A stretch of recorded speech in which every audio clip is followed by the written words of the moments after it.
और यूक्रेन में फंसे हिंदुस्तानी तलबा ने अपने मुल्क को बहिफाजत वापस लाने का हुकूमत हिंद से मुतालबा किया है। इन तलबा ने बाकायदा वीडियो पैगाम के जरिए हुकूमत से ये मुतालबा किया। I'm Mohit Kumar. I'm from Meerut, and we all are from the Poltava State Medical University, and we are stuck here in Poltava. As you know that more than 500 students stuck in Poltava, and the situation is going very critical, and it start increasing panic. We are facing very critical situations, और हम Indian Ukraine embassy से request करते हैं कि हमें जल्द से जल्द यहाँ से इवैक्यूएट किया जाए।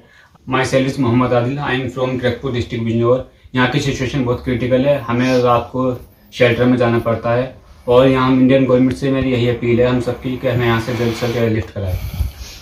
My name is Mohammad Khurram. I am from Chennai, Tamil Nadu, and we are waiting for Indian embassy to rescue us because here there is no transportation available so that we can. You will find the prices of oils will increase because the crude is going to increase quite rapidly, and that will affect prices of all commodities, and particularly those who live in far-flung areas will be affected far more.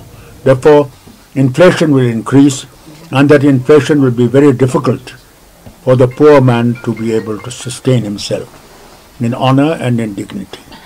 So there is no doubt we would want peace to emerge as soon as possible, that that peace is restored in that region.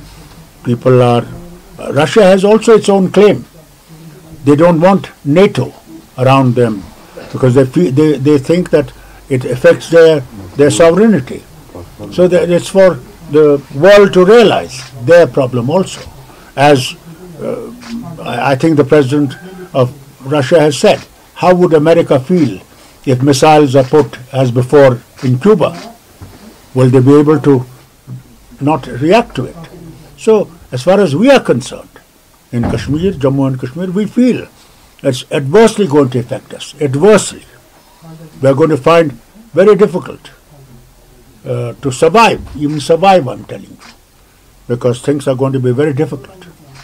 And then why international community is silent? Then why international community is silent? How do you see India?